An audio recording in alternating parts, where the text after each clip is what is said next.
I've been trying to figure out this Los Angeles Lakers team all season long. Obviously, there's been really high, good stretches, and there's been some low stretches in the season. There's been injuries. There's obviously a thing called age with LeBron, even though last night it's not showing at all. But overall, what is going on with the Lakers, right? They have a comeback down 19 plus in the fourth quarter. And you have to remember this.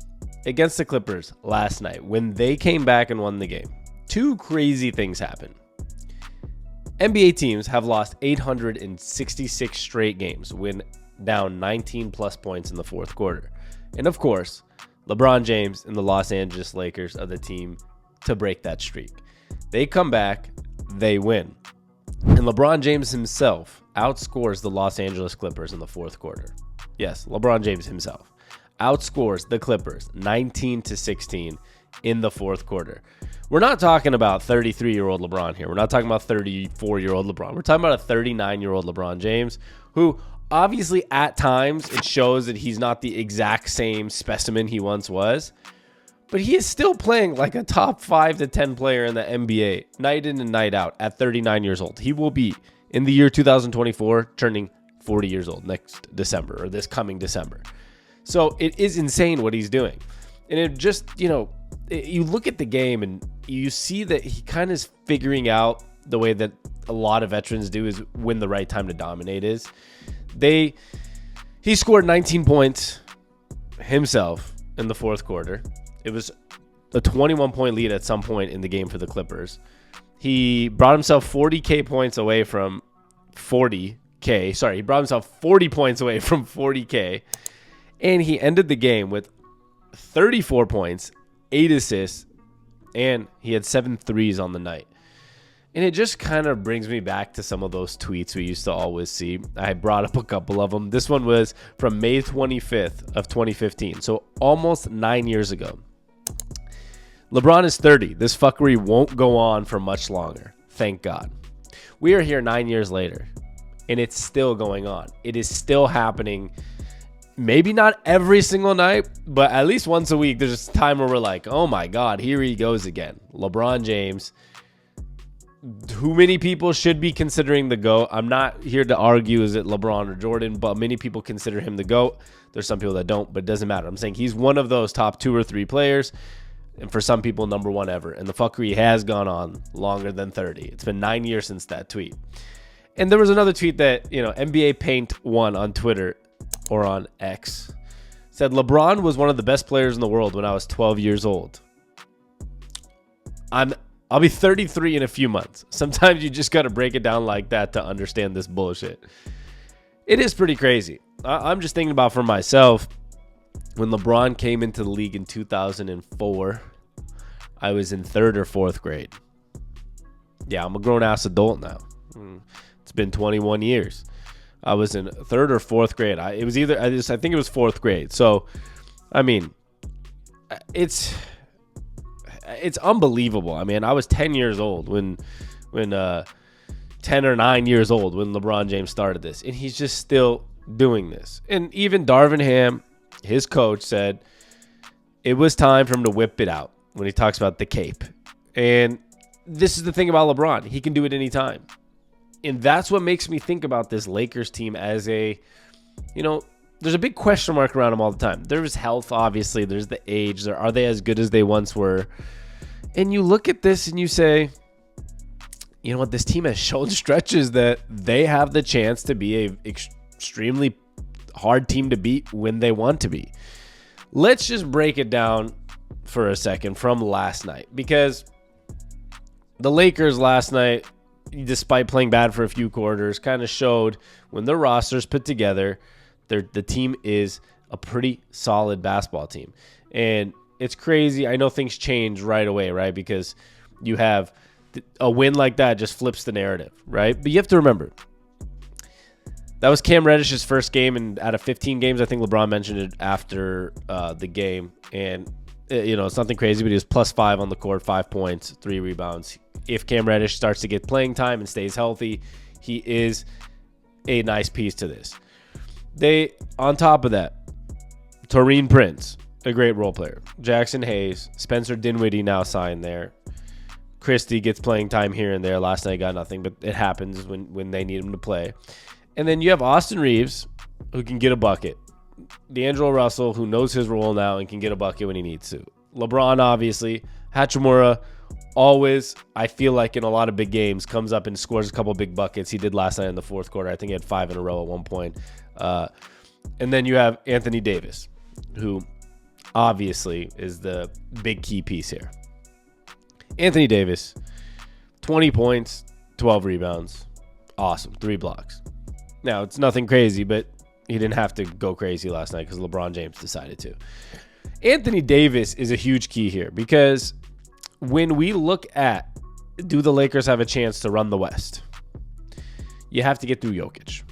And there are not many teams in the entire NBA, let alone the West, that has anybody that can remotely match up with Jokic.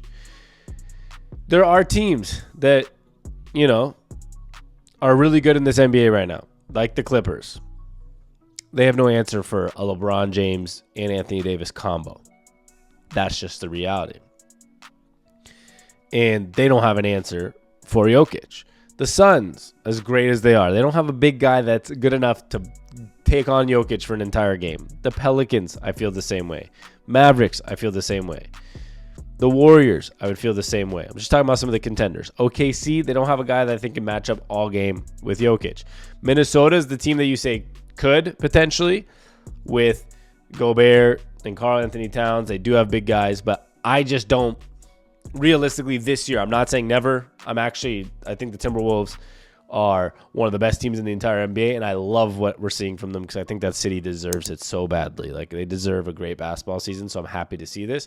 I love Anthony Edwards, and it's just a cool team overall. But can you actually envision 7-game series, Timberwolves beating the Nuggets? Personally, I can't. I just don't see it yet.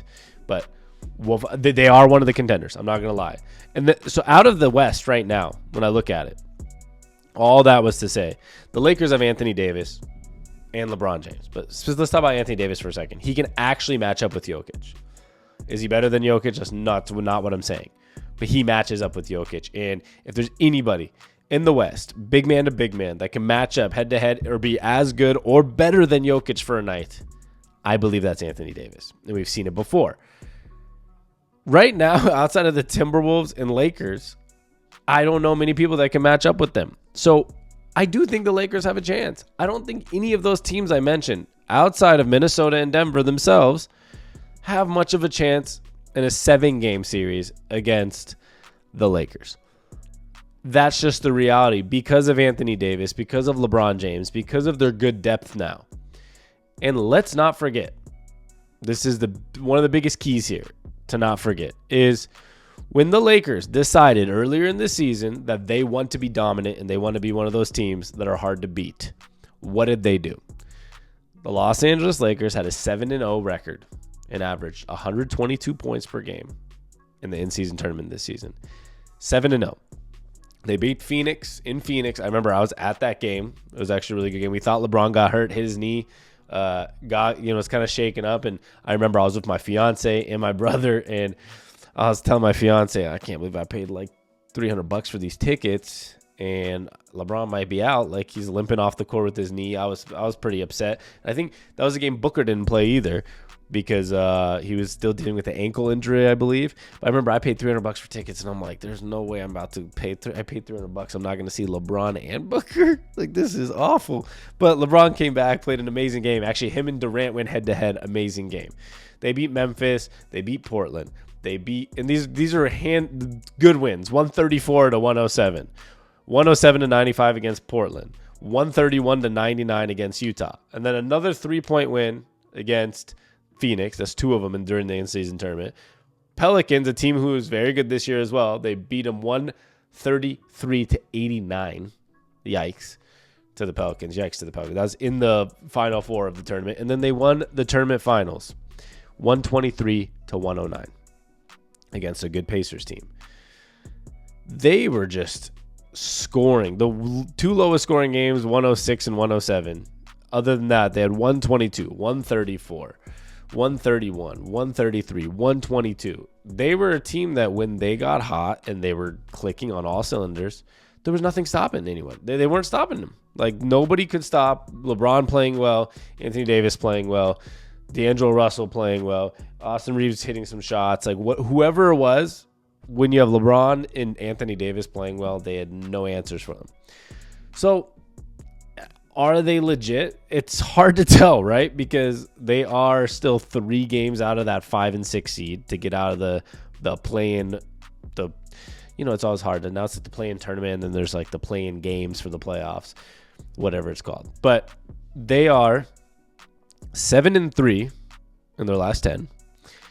They have an interesting schedule coming up, which is going to determine a lot of this. Let's see. They have Washington today on the 29th, which, that should be an easy win for how they're playing. But this is where the stretch gets interesting, and it's going to tell us a lot about the Lakers. They play Denver at home, and then OKC at home, Sacramento at home, Milwaukee at home, Minnesota at home. So they got a 10-day stretch at home. But those are top seeds in the. These are some of the top 10 teams in the NBA. They're playing back to back to back to back to back to back. Denver, OKC, Sacramento, Milwaukee, Minnesota, Sacramento again, then Golden State.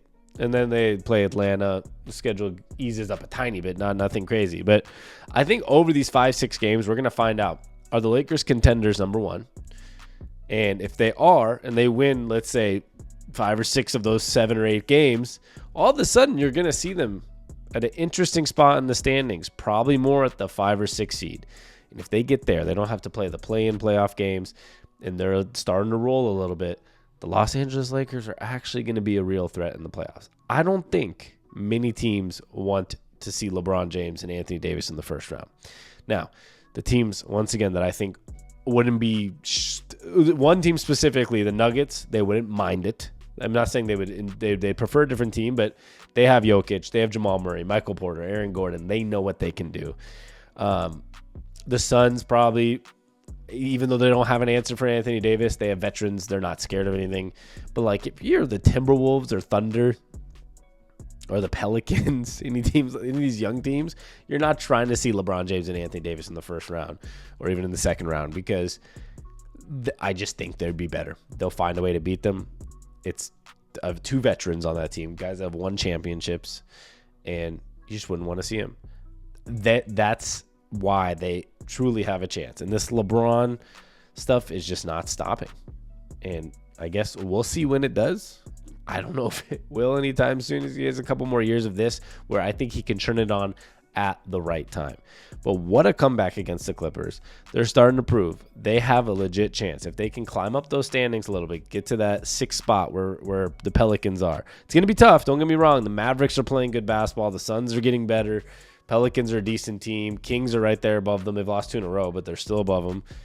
It's going to be hard to climb up those standings, but if they do, and they get in the right spot, they just want to avoid playing, Denver there, and that if they're the 6th seed. But if they can avoid that, and they can find a way to play the Clippers, the Thunder, the Wolves at some point in the first round of the playoffs, the Lakers have a real solid chance. Do you believe it or do you not? That's the big question of the day. Like and comment, and let me know in the comments.